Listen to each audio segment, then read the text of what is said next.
तो ये है क्लास 12 एनसीईआरटी फंक्शन का लेक्चर नंबर 3 और इसमें हम पढ़ेंगे कंपोजिट फंक्शन। तो कंपोजिट फंक्शन बेटा दो फंक्शन के कॉम्बिनेशन से जो फंक्शन बनता है उसको बोलते हैं कंपोजिट फंक्शन। तो किस तरह का होगा ये, ठीक है, तो देखते हैं। तो यहाँ पे हम एक सेट ले लेते हैं। मान लो सेट लिया हमने, एक सेट ए, ठीक है, एक सेट बी, ठीक है। सेट ए और सेट बी इस तरह से लेते हैं जैसे कि बोर्ड में जो भी बच्चे बोर्ड का एग्जाम देते हैं उनको क्या एक बोर्ड से रोल नंबर मिलता है। तो सेट ए तो ले लिया हमने, क्या सेट ए ले लिया, स्टूडेंट ऑफ बोर्ड 2020, ठीक। और सेट बी ले लिया, क्या set of roll numbers, set of all roll numbers, जो भी रोल नंबर है। तो इसमें क्या कहते हैं, काफी सारे स्टूडेंट हो गए, उनको सबको लिख नहीं सकते, ठीक है, लेकिन एक स्टूडेंट हम लिख लेते हैं ए। एक स्टूडेंट ले लिया हमने ए। अब ए को छोड़ो, स्टूडेंट को एक हम मान लिया कि स्टूडेंट का नाम है क्या, एक नहीं पप्पू, ठीक है, तो पप्पू लेते हैं। अब देखो पप्पू पास क्यों नहीं हो पाता है, पप्पू के लिए बड़ा झंझट है। अब क्या पप्पू, और इसको मान लो रोल नंबर मिल गया, सिंपल ले लेते हैं 7, ठीक है। तो एक फंक्शन डिफाइन करते हैं, फंक्शन है ये कि roll number given to the student. तो स्टूडेंट में जब हम पप्पू लेंगे तो एफ क्या देगा, ये देखो पप्पू की इमेज क्या है 7, तो एफ यहाँ पे देखेंगे तो एफ और पप्पू क्या आएगा 7 आएगा, ठीक।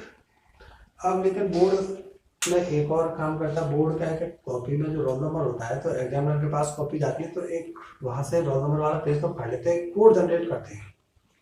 तो एक तीसरा सेट और लेते हैं, तीसरा सेट देते हैं क्या कि code of the role number, roll number का कोड। और कोड मान लो इसको कोड 7 जो रोल नंबर है उसको कोड मान लो हमें एक सेट सी ले लिया और 7 रोल नंबर का कोड मान लो एक कोड डाल दिया उसमें डी, ठीक है। तो ये 7 यानी कि, और ये फंक्शन ले लिया यहाँ पे फंक्शन जी, जी फंक्शन क्या लिया, फंक्शन का स्टेटमेंट है code given to roll number, roll number को जो कोड दिया गया है, code given to roll number. अब देखो ध्यान दो कि G7, अब यहाँ पे देखो एफ पप्पू तो कितना आ गया हमारा, एफ पप्पू तो आ गया 7, और G7 कितना आ गया, G7 आ गया क्या, G7 आ गया डी। अब एक फंक्शन डायरेक्ट क्या, एक फंक्शन मान लो, एक और फंक्शन हम लेते हैं, ये इधर देखो ध्यान दो, एच एक फंक्शन लेते हैं code given to student, code given to student. अब ये क्या कोड गिवन टू स्टूडेंट, तो पप्पू को फाइनली कोड क्या मिला, कोड मिला डी, यानी कि एच पप्पू क्या डी। अब G7 भी डी दे रहा है, G7 भी क्या दे रहा है, डी दे रहा है, एच भी डी दे रहा है, यानी कि G7 तो डी दे रहा है, लेकिन G7 में हमारा ये देखो ये नहीं है, इनपुट पप्पू है, इसमें क्या है 7 है। तो हम ऐसा वो करें कि G और 7 एक्चुअल में क्या है, 7 है, देखो ध्यान दो, एफ पप्पू 7 है, एफ पप्पू क्या है 7, तो G ऑफ एफ पप्पू इक्वल टू क्या डी। तो ये देखो ध्यान दो हमने क्या किया यहाँ पे G7, ये जो G7 है, फिर से ध्यान दो G और 7 की वैल्यू लिख दी, 7 की वैल्यू क्या है एफ पप्पू है, 7 की वैल्यू क्या इक्वल टू कितना डी। तो इसको ध्यान दो और इसको ध्यान दो, इसको एच को, दोनों को ध्यान दो, दोनों में सेम इनपुट है क्या पप्पू, ठीक है, दोनों में सेम आउटपुट है, यानी कि G ऑफ पप्पू और H ऑफ पप्पू, यानी कि एच फंक्शन और जी ऑफ एफ फंक्शन ये बिल्कुल कैसे हैं, सेम है। जो इनपुट ले रहे हैं वही आउटपुट दे रहे हैं। तो जी ऑफ एफ को क्या बोलते हैं हम, जी ऑफ एफ को बोलते हैं composition of g and f. दो फंक्शन के कंपोजिशन से बना हुआ फंक्शन है। ठीक वैसे ही जैसे क्या कहते हैं, कभी तुम कहते हो कि ये मेरे मम्मी के भाई हैं, ठीक है, तो माँ के भाई। लेकिन एक हम डायरेक्ट रिलेशन बोलते हैं क्या, ये मेरे मामा है, तो मामा क्या हो गया, मम्मी और भाई दोनों का क्या हो गया, दोनों रिलेशन का कॉम्बिनेशन हो गया। तो ठीक उसी तरह से ही अब इसका थोड़ा सा और टर्मिनोलॉजी को समझो। देखो ध्यान दो कि जी ऑफ एफ, एफ ऑफ जी, अब जी ऑफ एफ और एफ ऑफ जी में आपको कंफ्यूजन नहीं होना है। जी ऑफ एफ, तो देखो अगर यहाँ पे देखा तो एफ जो फंक्शन है वो क्या है, सेट ए से सेट बी में डिफाइन है। एफ फंक्शन का डोमेन ये है, कोडोमेन ये है। लेकिन जी का ध्यान दो, जी का कोडोमेन क्या है, बी, और डोमेन है ए। तो देखो ये बी और ये बी, यानी कि दोनों में ये वाला सेट कॉमन है। फर्स्ट फंक्शन का कोडोमेन सेकंड फंक्शन के डोमेन के बराबर है, तब कंपोजिट फंक्शन डिफाइन होगा। यानी कि यहाँ पे ये वाला सेट तो कॉमन होना चाहिए। तो इधर ये फंक्शन एफ है, ये जी है, तो जी के लिए ये डोमेन और एफ के लिए ये कोडोमेन है। ठीक है, तो जब ये सेम होगा तब डिफाइन होगा। अब तब कौन सा डिफाइन होगा, एफ ऑफ जी डिफाइन होगा, जी ऑफ एफ होगा। अब इस बात पर भी आते हैं। तो ये देखो जी फाइनली डी वैल्यू कौन देगा, डी वैल्यू देगा जी वाला फंक्शन। यानी कि जी को तो हमें आउटपुट के लिए जी को लगाना है, और वैल्यू कौन उठाएगा, वैल्यू उठाएगा एफ वाला फंक्शन। तो ये एफ वाला फंक्शन वैल्यू उठाएगा, यानी कि एफ जी, जी एफ एक्स, यानी कि एक्स वैल्यू तो देखो एक्स वैल्यू सेट ए से आएगी, तो सेट ए को कौन एक्स कौन लेगा, एफ एक्स लेगा। तो एफ एक्स के आगे जी लगाएंगे हम, यानी कि जी ऑफ एफ एक्स। तो ध्यान दो कि ए से बी में डिफाइन है एफ और बी से सी में डिफाइन है जी। तो जी ओ एफ, ए से सी में कौन सा फंक्शन डिफाइन होगा, जी ओ एफ। यानी कि पीछे देखो, पीछे वो वाला फंक्शन आएगा जो ए से वैल्यू ले सकता है, सेट ए से वैल्यू ले सकता है। ठीक है, और जो सबसे पहले जो फंक्शन आएगा वो फंक्शन आएगा जो सी में वैल्यू दे सकता है। ठीक, ये जी ऑफ कंपोजिशन फंक्शन हो गया, कंपोज। तो अब इसको क्या कहते हैं, डेफिनेशन इसकी नोट कर लेते हैं।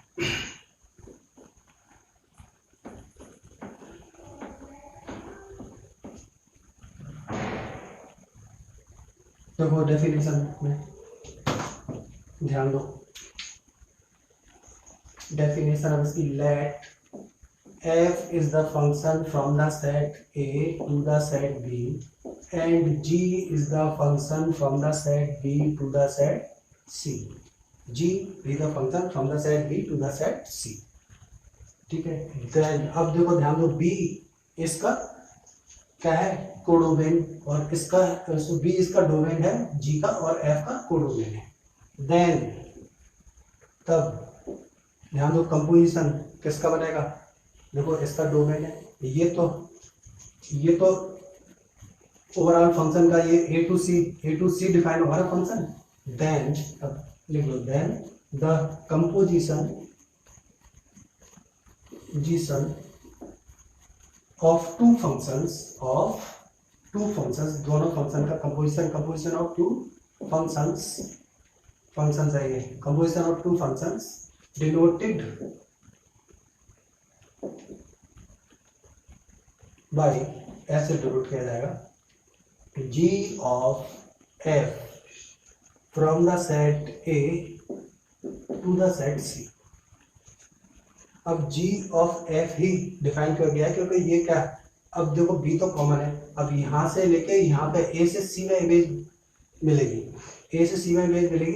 तो सेट ए से वैल्यू लेने वाला फंक्शन पीछे रखा जाएगा, सेट ए से जो वैल्यू ले रहा है, यानी कि सेट ए जिस फंक्शन का डोमेन है वो फंक्शन पीछे रखा जाएगा। एफ फंक्शन में ध्यान दो, याद करने के लिए, एफ ए टू भी डिफाइन था, तो एफ के साथ ए है तो एफ के साथ ए ही रहेगा। ठीक है, हाँ, तो g of f A to C denoted by g of f A to C ठीक है, एंड गिवन बाय, अब जीओ एफ ए टू सी का है, एंड गिवन बाय जी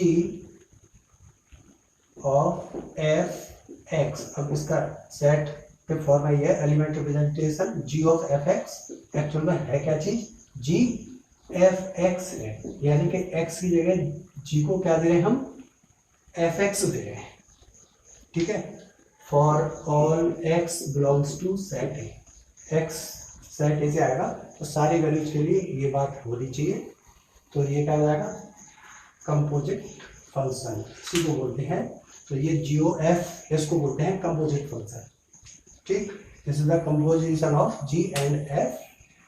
ठीक, और इसमें एक बात ध्यान रखिए कि जी, देखो जी इधर आ रहा है फर्स्ट पोजीशन पे, तो फर्स्ट पोजीशन वाले का डोमेन और सेकंड पोजीशन वाले का कोडोमेन सेम होना चाहिए। फर्स्ट पोजीशन का डोमेन और सेकंड का कोडोमेन, यानी कि फॉर्मूले की तरह ध्यान रखो, domain of first and codomain of second position का, ये ध्यान रखना है आपको। ठीक है, इसमें कंफ्यूजन हो जाना चाहिए, एफ ऑफ जी की जगह जी ऑफ एफ भी कर देते हैं बच्चे, कंफ्यूजन वहां पर हो जाता है, तो ये इस चीज का ध्यान रखना है। अब एक छोटा सा क्वेश्चन कर लेते हैं। ठीक है, जैसे कि एग्जांपल के तौर पर एक सेट ए है हमारे पास में 1 2, सेट बी है 3 4। ठीक, और एफ फंक्शन है, एलिमेंट है क्या 1 3 और 2 4। ठीक, और एक सेट सी है, तो f function f from the set A to the set B, और सी को देखो ध्यान दो, सी सेट हमने लिया कितना 9 और कितना 16, और जी, जो जी सेट है वो सेट बी से सेट सी में। तो अब डिफाइन कौन सा होगा, जीओ एफ डिफाइन होगा, एफ ऑफ जी डिफाइन होगा। देखो बी इसका डोमेन है, तो यहाँ पे जी ऑफ एफ फंक्शन डिफाइन होगा, एफ ए टू सी। ठीक है, तो जी फंक्शन है हमारे पास में कितना, जी फंक्शन में ये बी टू सी डिफाइन है, तो बी से सी में 3, 9 और 4, 16। ठीक, यानी कि और ध्यान दो, तो ये सी F13 का मतलब है, F में 1, 3 का मतलब है F1 कितनी वैल्यू देगा 3, इसी तरह से F2 वैल्यू क्या देगा 4, इसी तरह से G3 की वैल्यू क्या होगी 9, G4 की वैल्यू क्या होगी, G4 की वैल्यू 16। ठीक, अब हमसे पूछा गया है to find G of F, क्या फंक्शन पूछा गया है, फाइंड G ऑफ F। ठीक, तो इसको नोट कर लो, यहाँ पे G of F he define हो सकता है, ध्यान रखना।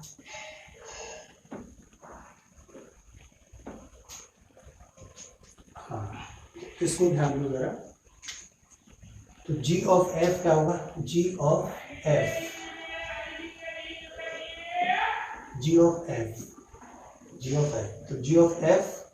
तो G ऑफ F1, देखो F को हम क्या 1 दे सकते हैं, F A to B define है, तो G ऑफ F1 एक्चुअल में क्या होगा, G F1 होगा, क्या होगा G F1। और F1 की वैल्यू कितनी है, F1 की वैल्यू है कितनी, F1 की वैल्यू है 3, तो G3, और G3 की वैल्यू कितनी है, G3 की वैल्यू है 9, यानी कि G ऑफ F1 कितना हो गया, यानी कि 1 इनपुट कराया और आउटपुट क्या मिला 9, यानी कि G ऑफ F में एक 1 इनपुट कराने पर आउटपुट कितना मिला है 9, इसी तरह से 2 इनपुट कराने पे आउटपुट क्या मिलेगा 16, तो ये G ऑफ F हो गया हमारे पास में, G ऑफ F आ गया। ठीक, तो ये इस तरह से हम G ऑफ F कैलकुलेट कर लेंगे। अब इनका A to B, B to C define है। ठीक है, ये Fx कह दिया कि, और Fx क्या है, Fx है मान लो x प्लस 2, Fx कितना है x प्लस 2। ठीक है, और Gx है क्या x स्क्वायर। तब हमें एलिमेंट वो उस फॉर्म में G ऑफ Fx चाहिए, G ऑफ Fx क्या होगा, तो जी ऑफ एफ एक्स क्या होगा, तो जी ऑफ एफ एक्स निकालने के लिए find g of f x, तो जी ऑफ एफ एक्स निकालने के लिए हम क्या करेंगे, जी ऑफ एफ एक्स, ध्यान दो यहाँ पे ये जी एक्स है और ये है एफ एक्स, ठीक। G of f x equal to कितना हो जाएगा, g of f x equal to g f x हो जाएगा, और एफ एक्स कितना है जी, और एफ एक्स लिख दो, एफ एक्स क्या है एक्स प्लस टू है, तो एक्स प्लस टू, ठीक है। एफ एक्स को हमने पूरा एक्स प्लस टू लिख दिया। अब जी एक्स क्या करता है, जी एक्स को जो भी एक्स मिलता है उसका ये स्क्वायर कर देता है। अब यहाँ पे जी को क्या मिल रहा है, एक्स प्लस टू मिल रहा है, तो ये क्या कर देगा, एक्स प्लस टू का होल स्क्वायर कर देगा, ठीक। तो ये जी ऑफ एफ एक्स हमारे पास में क्या आ गया, इसका मतलब जी ऑफ एफ एक्स हमारे पास कितना आ गया, एक्स प्लस टू का होल स्क्वायर, ठीक। तो जी ऑफ एफ एक्स, अब यहाँ पे एफ ऑफ जी एक्स पता नहीं कर सकते हम, एफ ऑफ जी एक्स क्यों नहीं कर सकते, क्योंकि एफ ऑफ जी एक्स के लिए हमारे पास में क्या होना चाहिए, एफ ऑफ जी एक्स, ठीक है। तो एफ मान लो फंक्शन, अब जी का डोमेन होना चाहिए, तो g A to B define है और B f B to C define है, तो ये इस तरह से ये कॉमन होना चाहिए, तो ए से सी में आएगा, g f of g x A to C में आएगा। तो जी का कोडोमेन और एफ का डोमेन बराबर है क्या यहाँ पे, तो देखो जी का कोडोमेन, ध्यान दो, जी का कोडोमेन है ये, और एफ का डोमेन है ये, तो ये देखो दोनों सेम नहीं है ना, तो यहाँ पे एफ ऑफ जी डिफाइन नहीं हुआ, लेकिन इस तरह से एफ ऑफ जी भी डिफाइन हो सकता है, कैसे, अब इसी के लिए देखो ध्यान दें, इसी के लिए function A to B define किया है, इसकी जगह फंक्शन अगर क्या हो हमारा आर टू आर डिफाइन हो और फंक्शन जी भी आर टू आर डिफाइन हो, ठीक है। अब ये ए और बी हटा दिए और एफ एक्स वही है x plus one, f x equal to क्या है, f x equal to x plus two है, और जी एक्स इक्वल टू कितना है, g x equal to x square, g x equal to x square, तो g of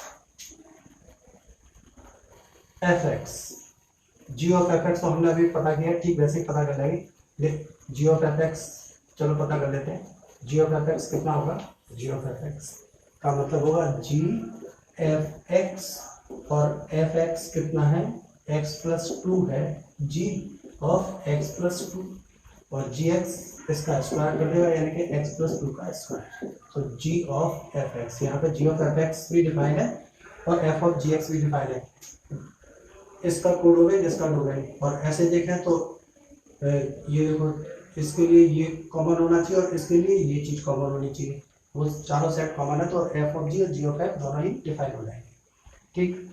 अब ध्यान दो, f of g x, f of g x, ये देखें तो ये कितना होगा, f g x, f of g x, f g x होगा, और जी एक्स क्या है हमारे पास, जी एक्स है एक्स स्क्वायर, तो f of x square, g x को हमने लिख दिया कितना एक्स स्क्वायर। अब ये क्या करता है, एफ एक्स क्या करता है कि जो भी इसको एक्स मिलता है उसमें टू प्लस कर देता है, तो यहाँ पे इसको क्या मिल रहा है एक्स स्क्वायर मिल रहा है, तो एक्स स्क्वायर में टू प्लस कर देगा, तो ये तो एक्स स्क्वायर प्लस टू है, तो f of g x x square plus two आ गया, जी ऑफ एफ एक्स कितना आ गया एक्स प्लस टू का होल स्क्वायर, दोनों ये देखो दोनों इक्वल नहीं है, दोनों में क्या है फर्क है,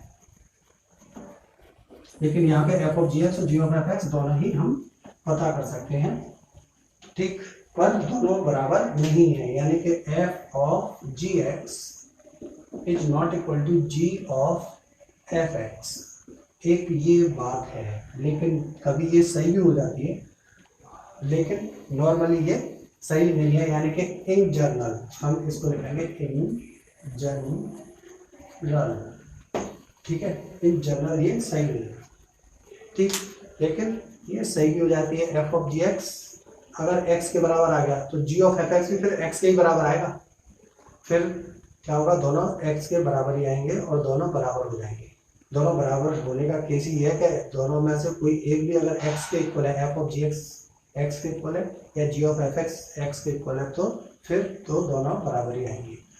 तब एक स्पेशल केस होता है कि g और f एक दूसरे के इनवर्स फंक्शन होते हैं, लेकिन 1/(1/2) फंक्शन होना चाहिए, बाइजेक्टिव होना चाहिए, वो आगे इनवर्स फंक्शन में इसके आगे आएगा। ठीक, तो इसको नोट कर लो फटाफट। तो एग्जाम्पल नंबर 17 कर लेते हैं, पेज नंबर 13 का एनसीईआरटी में। तो एग्जाम्पल नंबर 17 में function f B to A defined है और एफ एक्स 3x + 4/5x - 7 और जी ए टू बी डिफाइंड है, गिवन बाई जी एक्स किस तरह है कि 7x + 4/5x - 3। तो सेट ए, देखो सेट ए क्या है, इसका डोमेन है, जी का डोमेन है। तो जी के डोमेन में देखो ध्यान दो 7/5 नहीं आएगा, जी का डोमेन कहाँ है, जी का डोमेन ये देखो 3/5 नहीं आएगा जी के डोमेन में, ये जी एक्स 3/5 नहीं आएगा, तो ये 3/5 सेट ऑफ रियल नंबर में से एक्सक्लूड कर दिया है, हटा दिया है। इसी तरह से सेट बी इसका डोमेन है और इसमें 7/5 नहीं आएगा, तो सेट बी में से 7/5 हटा दिया है, वही है। और एफ ऑफ जी और जी ऑफ एफ पता करना है हमें। तो देखो एफ ऑफ जी पहले तो यहाँ पे ये है कि निकल भी सकता है कि नहीं निकल सकता, तो एफ ऑफ जी, तो देखो एफ ऑफ जी, तो जी का तो क्या, जी का डोमेन और एफ का कोडोमेन बराबर होना चाहिए, जी का डोमेन और एफ का codomain, sorry g of f, देखो एफ ए टू बी और जी बी टू सी, तो जी ऑफ एफ डिफाइन करते हैं, यानी कि जी ऑफ एफ डिफाइन करते हैं बी टू सी, तो ये क्या होना चाहिए, ये बराबर होना चाहिए, यानी कि फर्स्ट वाले का डोमेन, ठीक है, फर्स्ट वाले का इसका डोमेन, एफ का डोमेन और जी का कोडोमेन कैसा होना चाहिए, बराबर होना चाहिए। तो एफ का डोमेन देखें और जी का कोडोमेन देखें, तो एफ का डोमेन बी है और जी का कोडोमेन भी बी है, तो एफ ऑफ जी भी डिफाइन हो जाएगा। रिवर्स में जी ऑफ एफ भी डिफाइन हो जाएगा, यहाँ पे दोनों ही डिफाइन हो जाएंगे, तो दोनों को निकालते हैं। तो एफ ऑफ जी, ध्यान दो, एफ ऑफ जी एक्स का मतलब है एफ जी एक्स, तो एफ जी एक्स, तो जी एक्स तो एज इट इज रख दो आप, जी एक्स कितना होगा, यहाँ पर रखते हैं एफ, और जी एक्स कितना है, जी एक्स ये है 7x + 4/5x - 3, 5x - 3, ठीक। अब f में ये पूरा का पूरा x है, तो fx है ये, तो इसमें 3x, तो x की जगह ये पूरा का पूरा लिखेंगे हम, कैसे कि जो किसके इक्वल होगा, देखो ध्यान दो 7 और x + 4 और 5 और x - 3, ठीक है। अब x की जगह हमें लिखना है ये, तो एफ एक्स की जगह 7x + 4/5x - 3, 5x - 3, और नीचे 7x + 4/5x - 3, ये लिख दिया हमने x की जगह। इसको सिंप्लीफाई करें तो ध्यान दो, ये देखो 5x - 3 एलसीएम आ जाएगा ऊपर भी और नीचे भी 5x - 3 एलसीएम आ जाएगा 5x - 3, ठीक। अब ये देखो 5x - 3 4 के साथ इंटू होगा, तो ये हो जाएगा 4 के साथ इंटू पे 20x - 12, ठीक है। और ये देखो 7x, 7 का ऐसे इंटू होगा, 7 का ऐसे इंटू होगा, तो ये कितना हो जाएगा, ये क्या किया मैंने, ये कितना कर दिया 7x + 4, नहीं, एफ क्या है 3x + 4 है, एफ है 3x + 4, ठीक है, वो तो सही है। और नीचे कितना है 5x - 7 है, 5x - 7, ठीक है, हाँ ठीक। अब ये देखो 5x + 3, तो ये यहाँ पर 5x + ठीक है, ये 5x, चलो दोबारा देखते हैं, देखो 5x - 3 एलसीएम ले लिया हमने इसका, ठीक है, 5x - 3 एलसीएम लिया, तो ये देखो ये 4 के साथ इंटू हो जाएगा 5x, तो ये 20x माइनस कितना 12, और ये 3 का इसमें हो जाएगा, तो ये हो जाएगा 21x + 12, 12 से 12 कैंसिल हो जाएगा, ठीक है। अब ये देखो नीचे ध्यान दो 5x माइनस 3 ये एलसीएम आएगा नीचे इसमें, ठीक। इसके लिए ये देखो ये है, ठीक। 5x माइनस 3 तो ये 5x माइनस 3 7 के साथ इंटू हो जाएगा तो ये माइनस 35x और ये प्लस कितना 21 प्लस 21 और 5x का ये करेंगे तो ये आएगा 5 का 7 के साथ 35x और ये कितना हो जाएगा प्लस 20 35x कैंसिल हो गए और ये 5x माइनस 3 से 5x माइनस 3 कैंसिल हो गया, कुल मिला के ये आ गया 41x अपॉन 41 मीन्स x, यानी कि अब देखो f ऑफ जी एक्स के बराबर आ गया तो g ऑफ एफ एक्स भी अब x के बराबर ही आएगा, g ऑफ एफ एक्स भी क्या आएगा x के बराबर आएगा। तो g of f x g of f x यानी कि g एफ एक्स यानी कि एफ एक्स कितना है ध्यान दो g, पहले तो g लिख लो g और एफ एक्स है हमारे पास में 3x plus 4 upon 5x minus 7, ठीक है। अब ये हो गया हमारे पास में,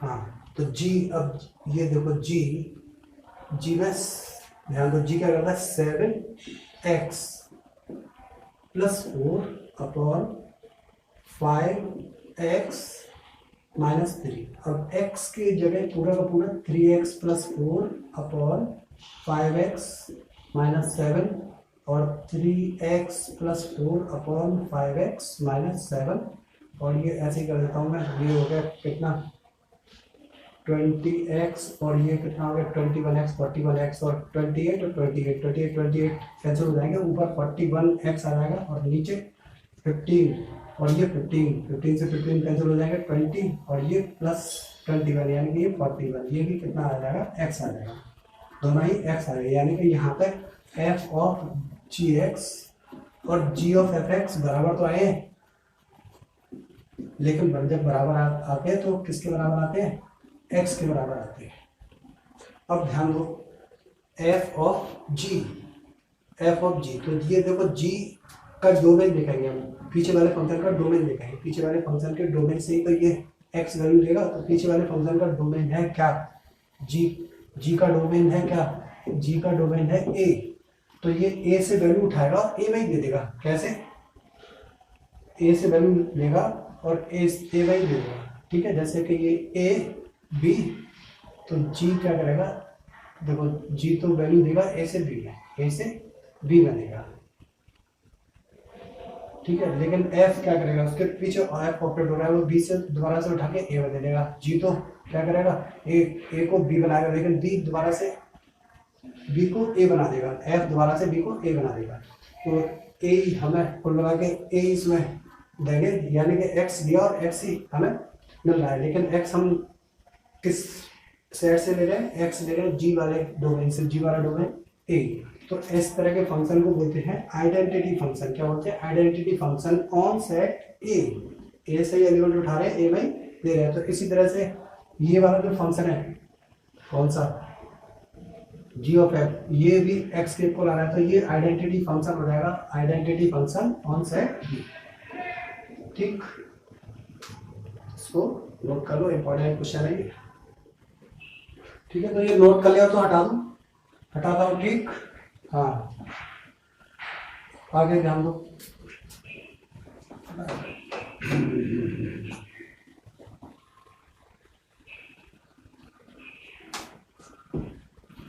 तो इसमें कंपोजिट फंक्शन की कुछ इंपॉर्टेंट थ्योरम्स है वो आपको ध्यान रखनी है, ठीक है। Important theorems of composite function,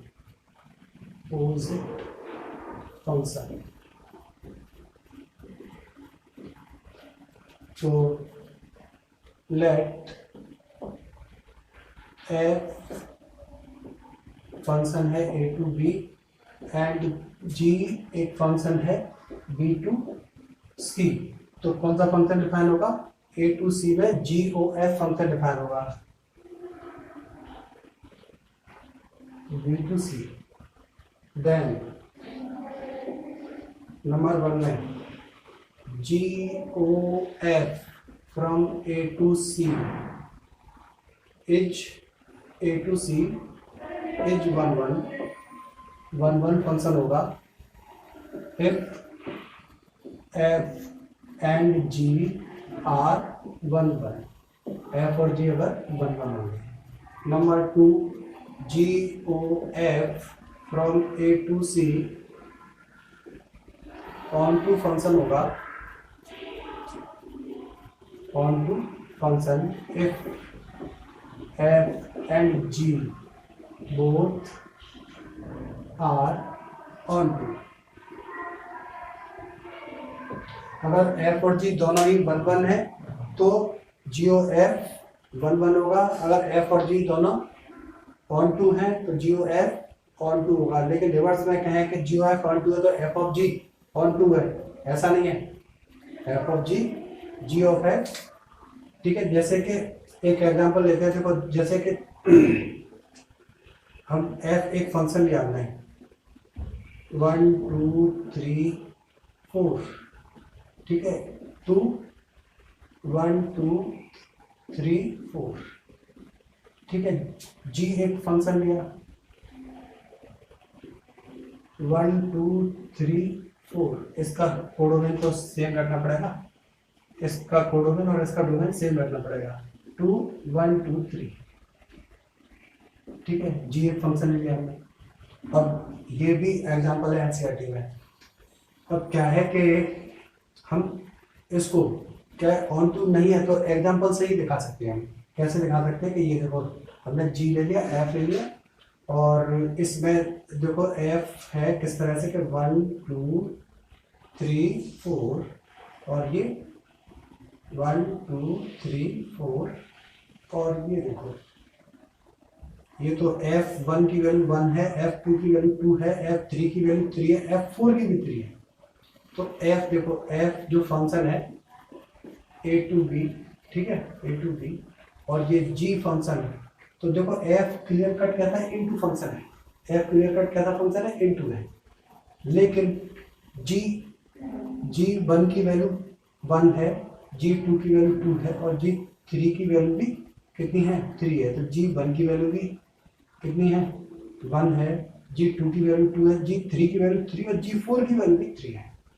तो देखो अब यहाँ पे g ऑफ f कहाँ से कहाँ तक, a से c का होगा, सेट a से सेट c में। तो देखो ये क्या करेगा, देखो इसमें जब 1 देंगे तो 1 का इमेज क्या बनेगी, 1 की इमेज 1, और वो 1 g1 क्या कर देगा, g1 1 बना देगा, यानी कि 1, जीओ एफ में 1, 1। और देखो ये जीओ एफ लिख लेते हैं, जीओ एफ में एक तो 1, 1 हो गया। इसी तरह से 2 f2 क्या, 2 की इमेज f2 कितना होगा 2, और f2 2 है, उसको g क्या बना देगा, g बना देगा क्या, g बना देगा 2। तो ये क्या 2 की इमेज 2 ले जाएगी, ठीक। लेकिन ध्यान दो 3 पे ध्यान दो, 3 की इमेज f3 देगा, ठीक है, 3 की इमेज f3 देगा, और 3 की ये g क्या इमेज देगा, वो भी 3 देगा, यानी कि 3,3। तो 4 के लिए ये 3 देगा, और 4 के लिए ये इमेज देगा 3, और इस 3 को ये फिर से क्या बना देगा, 3 बना देगा, यानी कि 3,3, 4,3।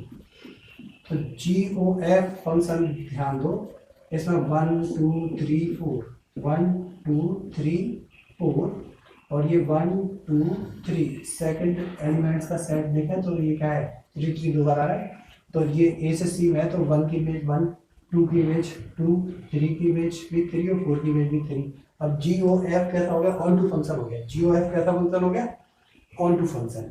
लेकिन यहाँ पे क्लियर कट f कैसा है, f इनटू फंक्शन है, लेकिन इसका कंपोजिशन कैसा बन रहा है, ऑन टू। तो फंक्शन ऑन टू है तो हम ये नहीं कह सकते कि g और f दोनों ही ऑन टू होगी। लेकिन अगर f और g दोनों ही ऑन टू है तो g of f compulsory onto होगा। इसी तरह से ठीक हटाता हूँ मैं इसको, नोट कर लो। इसी तरह से